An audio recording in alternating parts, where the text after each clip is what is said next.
Okay, with it being 2 o'clock, we'll go ahead and call the meeting of the City Design Review Board to order. Everybody was emailed their minutes from last month's meeting. Did anybody see any changes or amendments that need to be made? Hearing none, I'll make a motion to accept the minutes. Second. All in favor? Aye. Minutes pass. Okay, our first case for hearing today is case DRB 2025-12. It's a request for a certificate of appropriateness to demolish the house located at 459 West Pine Street, identified as Florence County Tax Map Number 90074-10-012 in the D4 Timrod Park Overlay District. Staff? Good afternoon and welcome to our new folks. We're glad to have you. The city is seeking a certificate of appropriateness to do a forced demolition of the dilapidated house at 459 West Pine. It is in the Timrod Park Overlay District. The neighbors have complained about this house literally for decades, and we have been going after the owner and are finally able to pursue demolition of it. The house is located on the corner of Worley and West Pine Street in Timrod Park, and it is zoned NC 6.2, which is single-family residential. It was built in 1930. I have given both this one and the Jerome Street demolitions to the Historical Commission about 2 weeks ago. I've been nagged them again yesterday, still have not heard back. They were supposed to meet on Monday about these. So as soon as I don't foresee any findings of historical significance for either of those houses. So if you wanted to make your COA contingent on me hearing back from them, that's fine. I don't expect there to be a problem with those, but I just have not received the ROAs from them yet. But here are some photos of the house. It also is a problem with people hanging out at the house and drugs and all that kind of fun stuff. So we're very much hoping to get it taken down soon. So that concludes staff's report. Okay. Anyone have any questions of staff? Anyone here to speak on this matter? Okay, we'll go ahead and close the public hearing and open it up for discussion or a motion. Motion to approve as submitted, pending historical board review. Second. All in favor? Aye. Aye. Certificate will be issued. I'm sorry, who did the second on that? Mr. Powers, thank you. Our second case is case DRB 2025-13.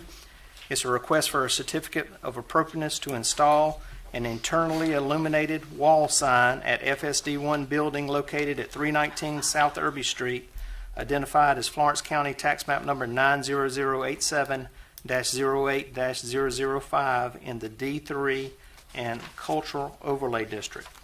Staff? All right, this is the Florence School District 1 building, and they are seeking the COA to install an internally illuminated wall sign. It is in the Arts and Culture Overlay District and Zoned Central Business District. And according to our new design standards, internally illuminated letters, such signs must be reviewed by the DRB. And the standards also require that efforts should be made to preserve sculptural, historic, or landmark signs that give downtown character and distinguish it from other areas. So this portion of South Irby Street is a major corridor into the historic downtown, and the city's focus is on improving its appearance while restoring and retaining architecturally significant features that give it character and a sense of place. Back in May of '24, the board was requested by the Dollar Tree to put up a internally illuminated wall signs as well as a monument sign, and at that time the board decided that as part of the efforts to improve that corridor, they were going to deny the interior lit signs for the Dollar Tree. And this is directly across Pine Street from that store. So there was discussion about improving the appearance of the corridor and setting a good precedent for future development in the area.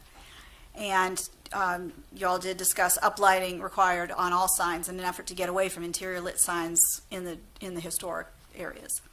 And then additionally, every effort should be made to protect the original Florence Public Library sign that is carved into this building if the proposed sign is approved to be placed over it, and should be installed so that it would not damage that original sign. So here, it's on the corner of West Pine and South Irby. Here's an up close of it, and the 204 West Pine there is where the Dollar Tree is. It is zoned Central Business District. Here's the photo of what they want to do with the sign, putting it over the Florence Public Library carved sign that is there, because this was originally the Florence Library. And these are the existing current conditions. And then the school district does have signage for this building already. They have a large monument sign on the corner, and they've got a sign on the wall facing West Pine Street. So the sign that they're requesting would face South Irby Street. So that concludes staff's report. Anyone have any questions of staff? Mr. Chairman, Florence School District 1 is a current client of mine, so I'm going to recuse myself from the vote. Okay, Mr. Collins has been recused. Anyone here to speak on the matter? Okay. Approach the podium and state your name, please.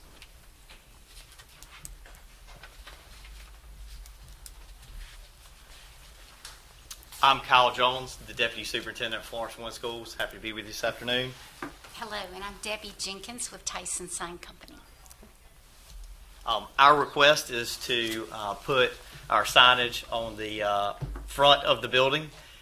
We have the central office, McClinigan, soon to reopen Pointer, and then our attendance and zoning office. So we have a lot of Florence One Schools traffic at the beginning of the school, throughout the school year in this area. It would be most helpful to have that logo in the front of the building as well. As you come up those steps, we do have a boardroom as you come into those double doors. And believe it or not, even with the additional signage, we still have people that ask from time to time, what building is it? We would like to backlight the sign, as that building is in use, certainly as time changes. Late at night sometimes. We do not want to illuminate like the full letter. Want to make it just a backlit, very regal, subtle light, LED light. Ms. Jenkins has some samples if you'd like to see, but that is our request.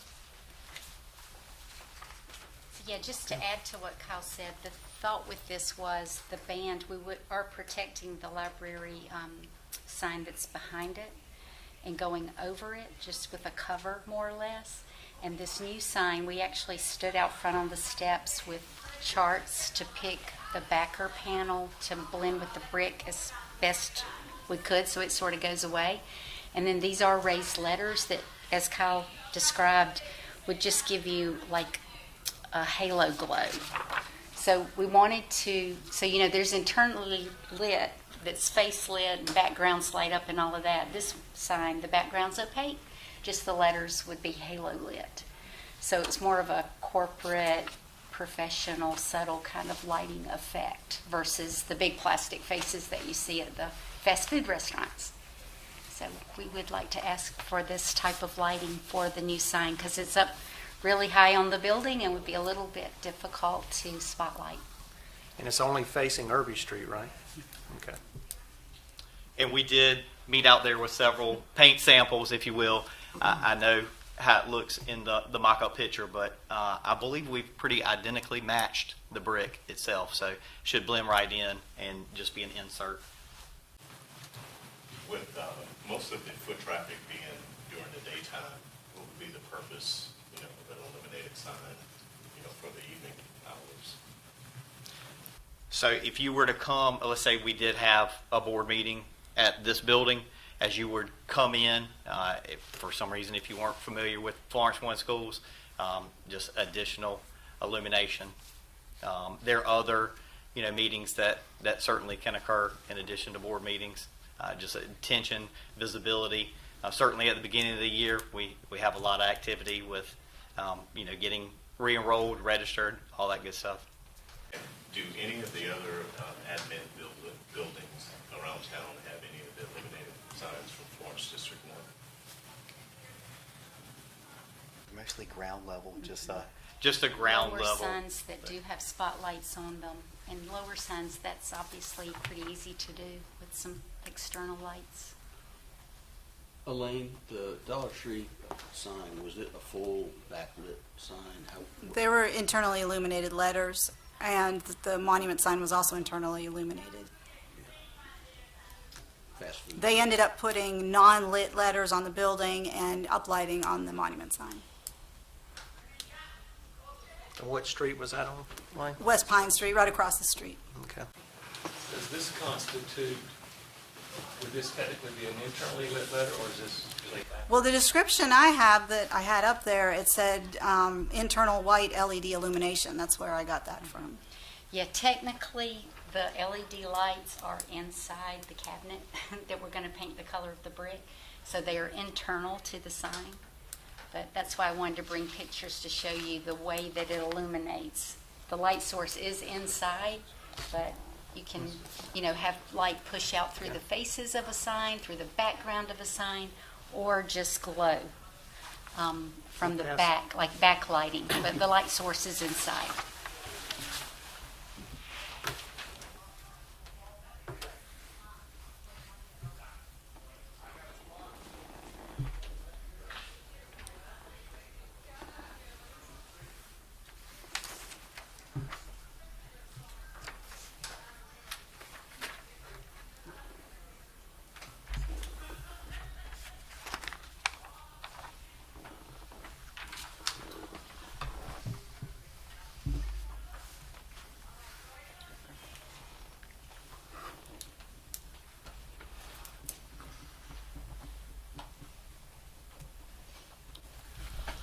Prior to looking at the illuminated sign option, did you guys, I guess, look at, how it would look with your current logo above that area, on top of, at the very, on the facade of the building? Did you guys look at that option that you have on your monument sign? Did you guys explore that option? Well, there is a set of cutout, not dimensional, non-illuminated letters on the building now on the side facing the restaurant. Is that Pine Street, maybe? And they're mounted on the dark brick, so they're the white letters and the green and gold logo mounted against the dark background for contrast. So in this location, where we wanted to have something facing Irby, we have that library off-white limestone sign. So we needed to create a cover, and then we thought it would be nice that we created that cover to be dark so that the letters could match the coloration of the letter on the side. So there was never any consideration for it to be non-illuminated. This very sign, you could just leave the LED lights out of it. It's still dimensional letters on a background covering the library. It just would be dark at night in the building, not have that little bit of punch. So all along, we were thinking in terms of matching sign colors that are on the building and creating that background to do that, but it was just the wishes of the staff to have them to light up at night.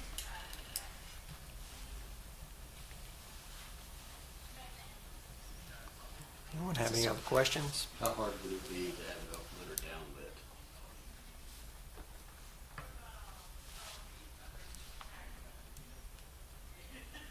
I don't know what challenges there would be for that. It's up really high, so I guess it might potentially be a downlighting situation if externally lit.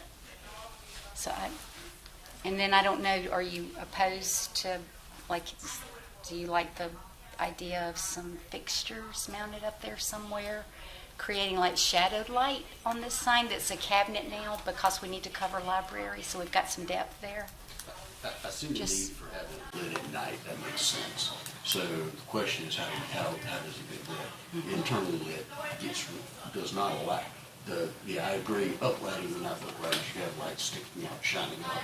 You go over and look down, but then you would have lights over and down showing, so to light it, I don't see an easier way to do it. Unless you have ideas. Personally, I think this is the cleaner, sleeker way to light it. Anything else is going to be more applied fixtures to get light on the sign, and then it'll be shadowed light, again, because we have this dimensional cabinet and letters on top of that. So, I guess I'm not real, I don't think I could really speak to where the light fixtures would mount and what size they would need to be to properly illuminate this sign. I'm not prepared for that today, but I'm sure there's a way to do it.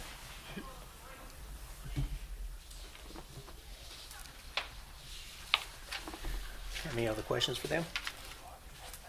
Anyone else here to speak on the matter? Okay, approach the podium and state your name, please. I just don't like color. It's one of those historic characters. Good afternoon. My name is Joey Stewart. I'm a new local resident. I just have a side comment and a note. The side comment is that particular building, as someone, I'm an ex-military guy, I lived in Europe. I love architecture, and it is one of the buildings that it caught my attention during my daily walk. So it's a very beautiful, significant building that people who want to visit would like to come see. It's a very interesting building. That's my side comment. My note is across the street on West Pine from that building, there's I guess what you would call a underground utility box that's supposed to have a cover on it, and somehow it got broken. And so people who walk in that area, it's about, I think it's 2 feet deep, that hole. But someone did put one of those pylons, it's in the middle of it, but that would need to get fixed. I think people come in that area because of its location at an intersection. So that's my note. Thank you. Thank you. We'll get somebody to check on that. Thank you, Jerry. Okay, you want to have any other questions of staff? We'll go ahead and close the public hearing and open it up for discussion or a motion. I see where Mike's going, and I agree. It's one of the prettier buildings, personally, in my opinion, in town. And I think it's the cleanest way, what you're proposing. I think putting any goosenecks or anything like that just takes away from the integrity of the building. So I'm going to make a motion to approve as submitted. You have a second? Second. All in favor? Aye. Any opposed? Okay, certificate will be issued. Thank you for your service.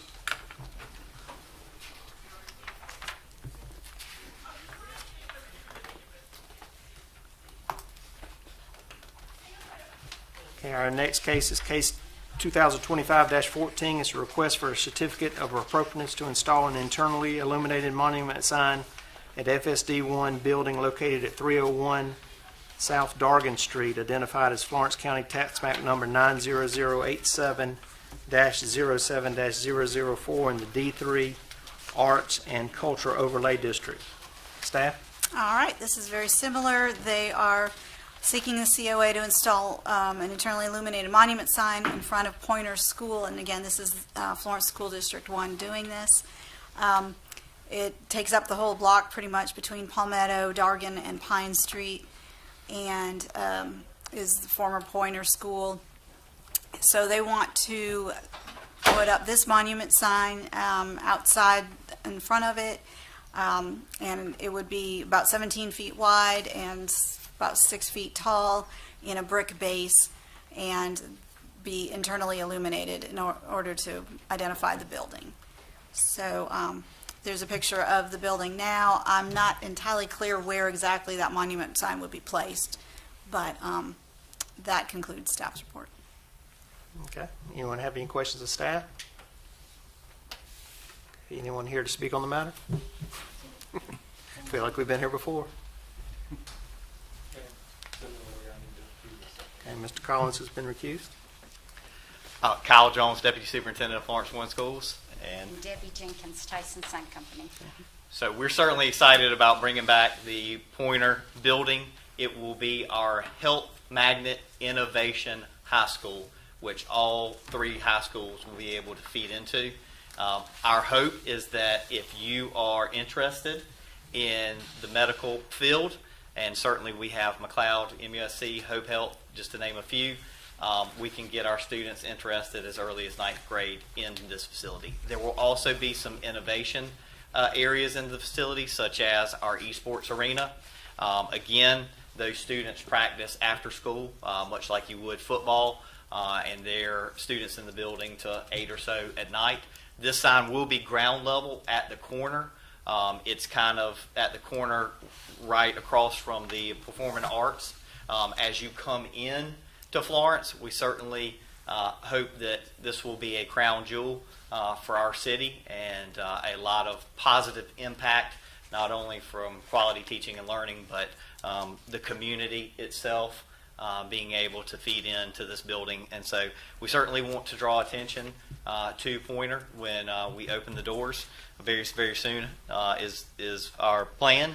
And I think that Pointer's magnitude of the building itself and its historic nature deserves a monument sign that kind of sets it, if you will. Again, very subtle, backlit LED lighting, no whole letters themselves, but just a very regal, professional look to draw attention to the building as you're coming in or looking for Pointer. Again, another photo example. This is a cabinet that would be mounted between the brick columns and the brick base that's already there. That's part of all the fencing and the pretty wrought iron that's all around the front of that property. Should we pass this one? Let's pass this one. And this, even though this isn't the actual sign face layout, this shows you in relationship to that huge building and property where the sign's going to live on the corner. Gives you a little sense of scale there with the building as the backdrop. So we were careful to scale it to look proportional for as large as the building and property are. And again, this sign, even though the lights are inside the sign, it's just going to be that edge halo glow. The background is opaque and dark on the sign cabinet. The face of the letters are dark, so it's just white edge glow, halo glow. Again, we thought that was a high-end, elegant, professional way to present lighting for this innovative school. Just curious, where is the sign going to go? If we're looking, yeah. Pretty much where the That's existing where- one is, isn't it? So is that off West Palmetto Street? I decided to bring this too, that tells the story. Can I share a site plan with you? And should have highlighted that corner. Bottom right corner of the garbage.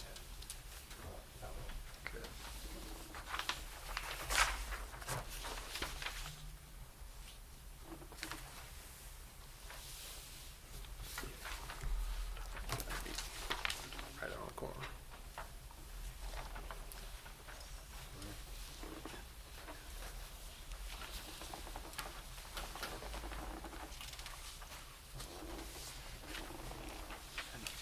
While we're thinking, just one note of housekeeping. I know we got some new members here, but the microphones, if you notice, some are lit up red and some are lit up green. There's a little button. It's green. Green means go and you can talk, and your mic's picking you up, and red means it's not. So if you're going to speak, make sure you're green. So thanks, guys.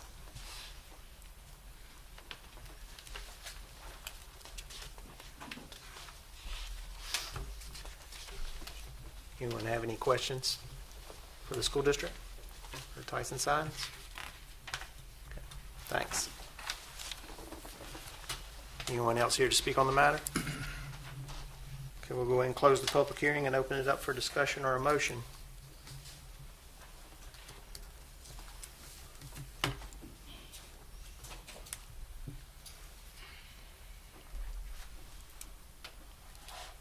I'll make a motion. Go Make ahead. a motion to approve as submitted. Second. All in favor? Aye. Aye. Certificate to be issued. Congratulations. Our next case is case DRB 2025-15.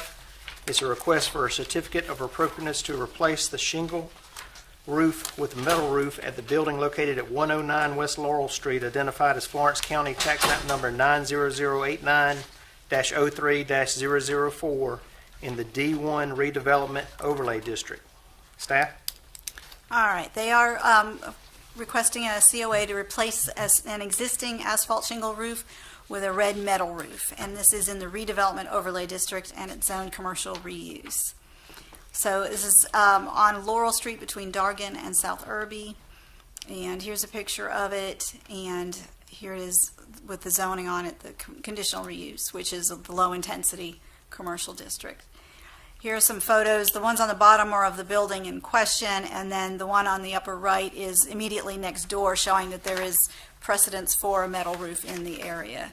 And so that the building on the bottom is the one that wants to replace that shingle roof that you can see there with a red metal roof. And the applicant is here with, I believe they've got samples to show you the color. So that concludes staff's report. Okay. Anyone have any questions of staff? Okay. Anyone here to speak on the matter? You just approach the podium and state your name, please. Good afternoon. My name's Ronald Banks, and I was born in Florence, and I'm 76, and I think I'm going to stay here the rest of my life. And I own the building right beside it, and the building that we're talking about, it's been vacant for at least 10 years, and it has overgrown shrubbery that I went over and cleaned up. I had to cut the grass. The people live in Columbia. The guy that owns it lives in Columbia, and he wouldn't do nothing with it. And finally, I pushed him enough, he sold it to me just a couple months ago. And of course, the shingles they're brown and they're shot and all. And I wouldn't want to put anything beside my place that would look bad. So this is the color. Burnished slate is what it's called. And the metal is coming from here in Florence, from Homewood Metal Works out on the Darlington Highway. And that's all I got to say about it. Is it standing seam? Sir? Standing seam? What kind of metal is it? Standing seam or rib panel? What kind of? It's rib. Ribbed? Yeah. Okay. It comes with, they told me 30 years from rusting, and 10 years for the color. And I've put it on another building out in the county, and I've had it over 25 years, and it hasn't faded or done anything. So, you know, it's held up good. No, it's not. So this is the actual color then? Yeah, that's the actual color. That's very similar to the That roof. dark color is about the same color as shingles that's up there now. Very good. Okay. Anyone have any questions for our applicant? Okay, thank you. We'll go ahead and close the public hearing and open it up for discussion or a motion. Elaine, is there anything in the standards about standing seam versus rib panels? Or anything No, like the only that? reason he's here is because he's going from asphalt to metal. Okay. And the color meets the guidelines. Oh, yeah, that's, when he said red, I was, Yeah, yeah, yeah. I don't know where that came from, red. Yeah, no, that's colorblind. yeah, I'm very glad you had samples with you. Motion to approve as submitted. In a second. Okay. All in favor? Aye. Certificate to be issued. I'm sorry, who seconded? Okay. Our next case is case DRB 2025-16. It's a request for a certificate of appropriateness to demolish the house located at 413 Jerome Street, identified as Florence County Tax Map Number 90075-02-006 in the D4 Timrod Park Overlay District. Staff? All right. This one, the applicant is seeking the COA to demolish the house. This is the property owner that is seeking this through the city's program. And they actually own 411 and 413, but there's no building on 411. But that's why you see two parcels highlighted here. They are in Timrod Park. Excuse me just a second, I'm sorry. Does that mean we can go in and start tomorrow, or do we have to wait on something else? We already got it all permitted and all. Sorry. Thank you, Jerry.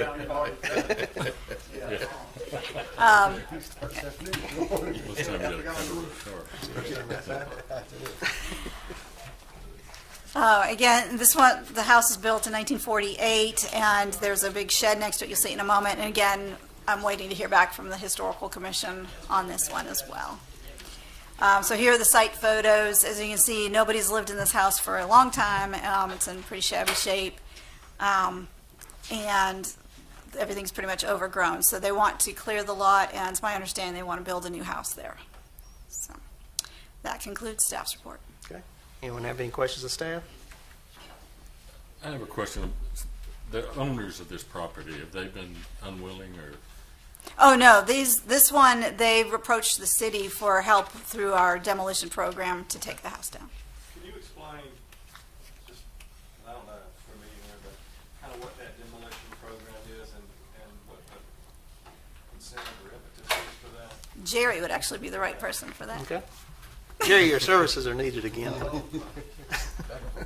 was just curious, while we're here, we've had a couple of these kind of cases where you talk about the city's program, but some of us may not be familiar with what that means. Yeah, and I was going to hit on that if I had the opportunity. So we have a we have a demolition program that's administered through Community Services, where we have a pot of money set aside, and we have a matrix that we look at the condition of homes, the crime or potential crime activity associated with the property, its effect on the neighboring community, things of that nature. And we have a list in codes enforcement, and we started pursuing demolition of those properties. We have a voluntary side of that and an involuntary side of that. The voluntary side is just what it says. People that come forward and are willing to take funds to demolish their houses are eligible. For lower income individuals, we do it free of charge. If you don't meet the income requirements, then we would put a lien on the property associated with that. And these are some that we've been pursuing through codes enforcement for years for them to demo themselves, but we actually have a pot of money now to do it with. The other side of things are the forced demos. These are the folks that are either unresponsive or uncooperative with codes enforcement. And these are two of the properties that you're seeing here. Is Jerome Street a voluntary? That's voluntary. Jerome Street is a voluntary one. The other one Pine Street is not voluntary. They've been unresponsive to us. So in the involuntary ones, we are actually pursuing through the court system, through the building department, through condemning it, calling it a public hazard, and then going through the court system, doing notices in the paper, following procedure, and we will actually go onto that property and demo it and place a lien on it. So that's what we're talking about. And I'm glad you asked, because it was going through my mind to update you guys on what was going on with that as well. So y'all might see a few of these properties come through. A lot of them are in North Florence, East Florence, Northwest Florence, and even maybe the Maple Park community, but this is the only one in the overlay district. So. Okay. Anyone have any other questions of staff? Okay. Staff, anybody here to speak on the matter? Okay. Let's approach the podium and state your name. Again, I'm Joey Stewart. I'm a new homeowner here in Florence. I specifically chose Florence over Charleston and other places because I believe it's a wonderful small community that has potential. One of the issues I guess I've seen is that in Florence is the number of abandoned homes, particularly on my street, Jerome. The 413 is right across from my house at 410 Jerome. And then there's one to the left of me, 412. I haven't seen, I bought my place in February and haven't seen anything except 3 or 4 days ago somebody came and cut the grass there. My concern is because property values as well as pest. A few weeks ago, a rat came into my place, which freaked me out, and so I've been already cleaning up around there because I see you have to do that in order to make sure don't leave a hiding place for pests. So that's my concern, is that for the beautyment of the community and also the city, because this is a wonderful city.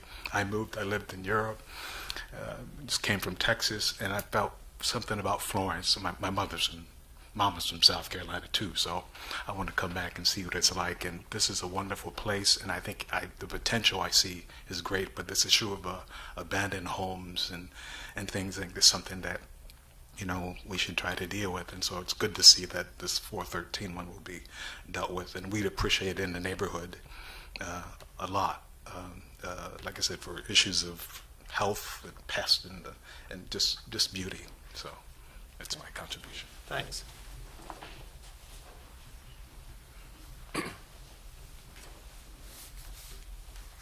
Hello, my name is Joe Bailey.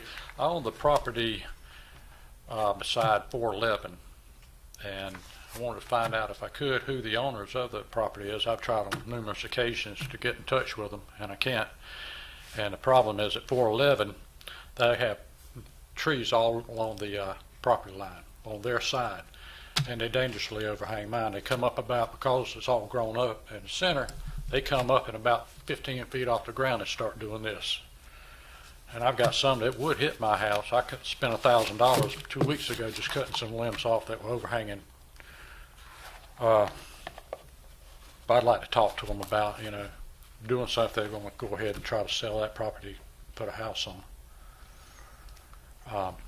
If I could get that information of the owners of it. And that's really all I got to say about it. Okay. Well, we can report that to codes enforcement, and then ownership information is available on the county's website. You can look up any property and see who owns it. Okay, well, I mean, I tried to get hold of her, from the numbers I had, and I never got an answer back. That's back when, in the wintertime, there were people over in her little buildings over there, and I tried to call her and tell her.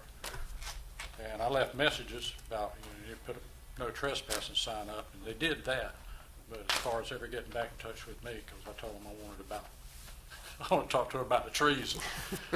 And, I'd be willing to maybe split or do something, but I don't feel like probably $5,000 worth of trees in there to cut off my line. But they're her trees. I have that same concern too with 412, which is right next to me. There's huge trees that just involved in my house. Okay.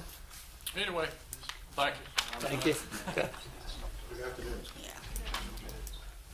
My name is Larry Jackson. I'm a lifelong resident of Florence. I felt like I could have commented on the school district issues because I was superintendent at one time.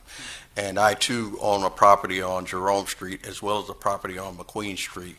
And I just wanted to come today to say thank you for considering demolition of both the property on Pine and the property on Jerome. As the previous speaker indicated, I own a property at 417 Jerome Street, and owned this property for 25 years and have witnessed the property that you're considering go from being well maintained to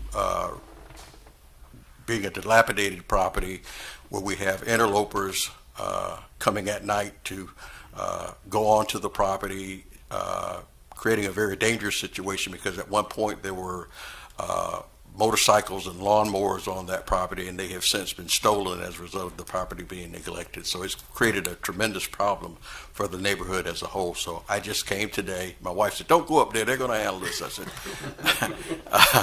but I wanted to come to say thank you for what you do daily to make our city livable and to take care of these problems, because again, they mushroom into larger problems when they're not addressed. So that's why I'm here. Thank you. Thank you, Mr. Jackson.